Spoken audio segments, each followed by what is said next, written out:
কাল বাজারে ফল কিনতে গিয়ে না একটা অ্যাভোকাডো কিনে নিয়ে এসেছি। আগে আমি কোনোদিন অ্যাভোকাডো খাইনি। আজ কিনবো কাল কিনবো করে আর কিনেই ওঠা হয়নি। তাই এবারে ভাবলাম না, নিয়েই যাই, দেখি কেমন খেতে। আর দেখো, এখানে কৌশিক সকালবেলা উঠে ব্রেকফাস্ট শুরু করে দিয়েছে। অ্যাভোকাডো দিয়ে স্ক্রাম্বেল এগ বানাবে। কৌশিক তো স্ক্রাম্বেল এগটা ভীষণই ভালো বানায়, তাই আমি ওকে বললাম আজকের ব্রেকফাস্টটা তুমিই করো। ওর অফিসও আজকে লেটে আছে, তাই ও বলল ঠিক আছে চলো বানাই দুজনের জন্য। চটজলদি তৈরিই হয়ে যায়, খুব বেশি তো সময় লাগে না। আর এই যে কাহন ঘুম থেকে উঠে সকালবেলাই ওর বাবার রান্নাঘরের পার্টনার, তো কৌশিক আমাকে বানিয়ে দিয়েছিল।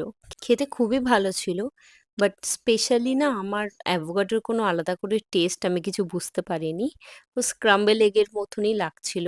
আমি না আলাদা করে একটু শুধু অ্যাভোকাডোও খেয়ে দেখেছিলাম, বাট কোনোই টেস্ট ছিল না। কাহনকে দিয়েছিলাম, কাহনেরও মনে হয় না খুব বেশি ভালো লেগেছে। তোমরা কে কে অ্যাভোকাডো পছন্দ করো আমাকে জানিও। এই ভিডিওটা এইটুকুই। বাই।